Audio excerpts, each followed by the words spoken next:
Chapter 6 of Pride and Prejudice. Recording by Elizabeth Klett. Pride and Prejudice by Jane Austen. Chapter 6. The ladies of Longbourn soon waited on those of Netherfield. The visit was soon returned in due form. Miss Bennet's pleasing manners grew on the good will of Mrs. Hurst and Miss Bingley, and though the mother was found to be intolerable, and the younger sisters not worth speaking to, a wish of being better acquainted with them was expressed towards the two eldest. By Jane this attention was received with the greatest pleasure, but Elizabeth still saw superciliousness in their treatment of everybody, hardly excepting even her sister, and could not like them; though their kindness to Jane, such as it was, had a value as arising in all probability from the influence of their brother's admiration. It was generally evident, whenever they met, that he did admire her, and to her it was equally evident that Jane was yielding to the preference which she had begun to entertain for him from the first, and was in a way to be very much in love. But she considered with pleasure that it was not likely to be discovered by the world in general, since Jane united, with great strength of feeling, a composure of temper and a uniform cheerfulness of manner which would guard her from the suspicions of the impertinent. She mentioned this to her friend Miss Lucas. "It may perhaps be pleasant," replied Charlotte, "to be able to impose on the public in such a case, but it is sometimes a disadvantage to be so very guarded.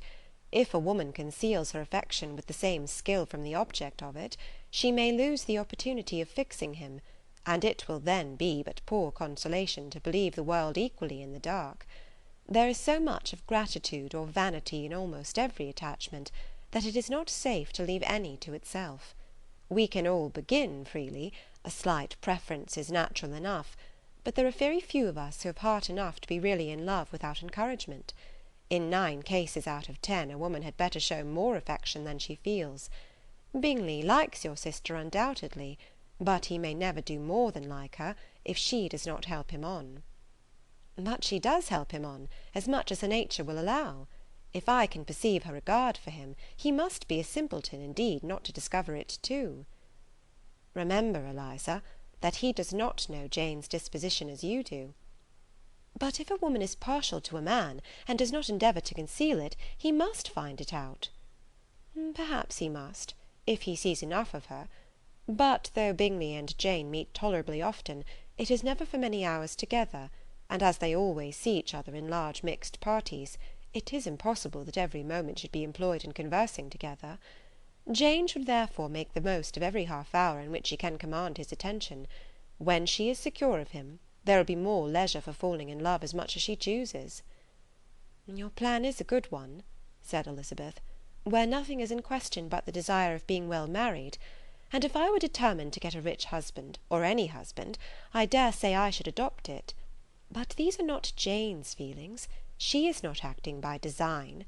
As yet she cannot even be certain of the degree of her own regard, nor of its reasonableness. She has known him only a fortnight. She danced 4 dances with him at Meryton, she saw him one morning at his own house, and has since dined with him in company 4 times.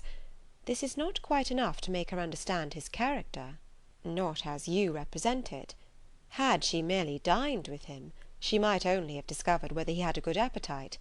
But you must remember that 4 evenings have also been spent together, and 4 evenings may do a great deal." "Yes, these 4 evenings have enabled them to ascertain that they both like 21 better than commerce, but with respect to any other leading characteristic, I do not imagine that much has been unfolded." "Well," said Charlotte, "I wish Jane success with all my heart, and if she were married to him to-morrow, I should think she had as good a chance of happiness as if she were to be studying his character for a 12-month. Happiness in marriage is entirely a matter of chance. If the dispositions of the parties are ever so well known to each other, or ever so similar beforehand, it does not advance their felicity in the least. They always continue to grow sufficiently unlike afterwards to have their share of vexation, and it is better to know as little as possible of the defects of the person with whom you are to pass your life." "You make me laugh, Charlotte, but it is not sound. You know it is not sound, and that you would never act in this way yourself." Occupied in observing Mr. Bingley's attentions to her sister, Elizabeth was far from suspecting that she was herself becoming an object of some interest in the eyes of his friend. Mr. Darcy had at first scarcely allowed her to be pretty. He had looked at her without admiration at the ball, and when they next met he looked at her only to criticize. But no sooner had he made it clear to himself and his friends that she hardly had a good feature in her face than he began to find it was rendered uncommonly intelligent by the beautiful expression of her dark eyes. To this discovery succeeded some others equally mortifying. Though he had detected with a critical eye more than one failure of perfect symmetry in her form, he was forced to acknowledge her figure to be light and pleasing, and in spite of his asserting that her manners were not those of the fashionable world, he was caught by their easy playfulness. Of this she was perfectly unaware. To her he was only the man who made himself agreeable nowhere, and who had not thought her handsome enough to dance with. He began to wish to know more of her, and as a step towards conversing with her himself, attended to her conversation with others. His doing so drew her notice. It was at Sir William Lucas's, where a large party were assembled. "What does Mr. Darcy mean," said she to Charlotte, "by listening to my conversation with Colonel Forster?" "That is a question which only Mr. Darcy can answer." "But if he does it any more, I shall certainly let him know that I see what he is about. He has a very satirical eye, and if I do not begin by being impertinent myself, I shall soon grow afraid of him." On his approaching them soon afterwards, though without seeming to have any intention of speaking, Miss Lucas defied her friend to mention such a subject to him, which immediately provoking Elizabeth to do it, she turned to him and said, "Did you not think, Mr. Darcy, that I expressed myself uncommonly well just now, when I was teasing Colonel Forster to give us all a ball at Meryton?" "With great energy. But it is always a subject which makes a lady energetic." "You are severe on us." "It will be her turn soon to be teased," said Miss Lucas. "I am going to open the instrument, Eliza, and you know what follows." "You are a very strange creature by way of a friend, always wanting me to play and sing before anybody and everybody. If my vanity had taken a musical turn, you would have been invaluable. But as it is, I would really rather not sit down before those who must be in the habit of hearing the very best performers." On Miss Lucas's persevering, however, she added, "Very well, if it must be so, it must." And gravely glancing at Mr. Darcy, "There is a fine old saying, which everybody here is of course familiar with, 'Keep your breath to cool your porridge,' and I shall keep mine to swell my song." Her performance was pleasing, though by no means capital. After a song or two, and before she could reply to the entreaties of several that she would sing again, she was eagerly succeeded at the instrument by her sister Mary, who having, in consequence of being the only plain one in the family, worked hard for knowledge and accomplishments, was always impatient for display. Mary had neither genius nor taste, and though vanity had given her application, it had given her likewise a pedantic air and conceited manner, which would have injured a higher degree of excellence than she had reached.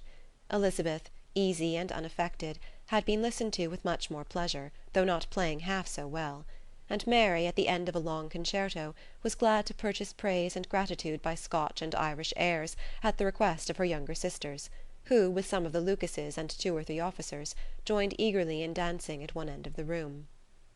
Mr. Darcy stood near them in silent indignation at such a mode of passing the evening, to the exclusion of all conversation, and was too much engrossed by his thoughts to perceive that Sir William Lucas was his neighbour, till Sir William thus began. "What a charming amusement for young people this is, Mr. Darcy! There is nothing like dancing, after all. I consider it as one of the first refinements of polished society." "Certainly, sir. And it has the advantage also of being in vogue among the less polished societies of the world. Every savage can dance." Sir William only smiled. "Your friend performs delightfully," he continued after a pause, on seeing Bingley join the group, "and I doubt not that you are an adept in the science yourself, Mr. Darcy." "You saw me dance at Meryton, I believe, sir?" "Yes, indeed, and received no inconsiderable pleasure from the sight. Do you often dance at St. James's?" "Never, sir." "Do you not think it would be a proper compliment to the place?" "It is a compliment which I never pay to any place if I can avoid it." "You have a house in town, I conclude?" Mr. Darcy bowed. "I had once had some thought of fixing in town myself, for I am fond of superior society, but I did not feel quite certain that the air of London would agree with Lady Lucas." He paused in hopes of receiving an answer, but his companion was not disposed to make any. and Elizabeth at that instant moving towards them, he was struck with the action of doing a very gallant thing, and called out to her, "My dear Miss Eliza, why are you not dancing? Mr. Darcy, you must allow me to present this young lady to you as a very desirable partner. You cannot refuse to dance, I am sure, when so much beauty is before you." And taking her hand, he would have given it to Mr. Darcy, who, though extremely surprised, was not unwilling to receive it, when she instantly drew back, and said with some discomposure to Sir William, "Indeed, sir, I have not the least intention of dancing. I entreat you not to suppose that I moved this way in order to beg for a partner." Mr. Darcy, with grave propriety, requested to be allowed the honour of her hand, but in vain. Elizabeth was determined, nor did Sir William at all shake her purpose by his attempt at persuasion. "You excelled so much in the dance, Miss Eliza, that it is cruel to deny me the happiness of seeing you, and though this gentleman dislikes the amusement in general, he can have no objection, I am sure, to oblige us for 1/2 hour." "Mr. Darcy is all politeness," said Elizabeth, smiling. "He is, indeed, but considering the inducement, my dear Miss Eliza, we cannot wonder at his complaisance, for who would object to such a partner?" Elizabeth looked archly, and turned away. Her resistance had not injured her with the gentleman, and he was thinking of her with some complacency, when thus accosted by Miss Bingley. "I can guess the subject of your reverie." "I should imagine not." "You are considering how insupportable it would be to pass many evenings in this manner, in such society, and indeed I am quite of your opinion. I was never more annoyed. The insipidity, and yet the noise, the nothingness, and yet the self-importance of all those people. What would I give to hear your strictures on them?" "Your conjecture is totally wrong, I assure you. My mind was more agreeably engaged. I have been meditating on the very great pleasure which a pair of fine eyes in the face of a pretty woman can bestow." Miss Bingley immediately fixed her eyes on his face, and desired he would tell her what lady had the credit of inspiring such reflections. Mr. Darcy replied with great intrepidity, "Miss Elizabeth Bennet." "Miss Elizabeth Bennet?" repeated Miss Bingley. "I am all astonishment. How long has she been such a favourite? And pray, when am I to wish you joy?" "That is exactly the question which I expected you to ask. A lady's imagination is very rapid. It jumps from admiration to love, from love to matrimony, in a moment. I knew you would be wishing me joy." "Nay, if you are serious about it, I shall consider the matter as absolutely settled. You will be having a charming mother-in-law indeed, and, of course, she will always be at Pemberley with you." He listened to her with perfect indifference, while she chose to entertain herself in this manner, and as his composure convinced her that all was safe, her wit flowed long. Chapter 7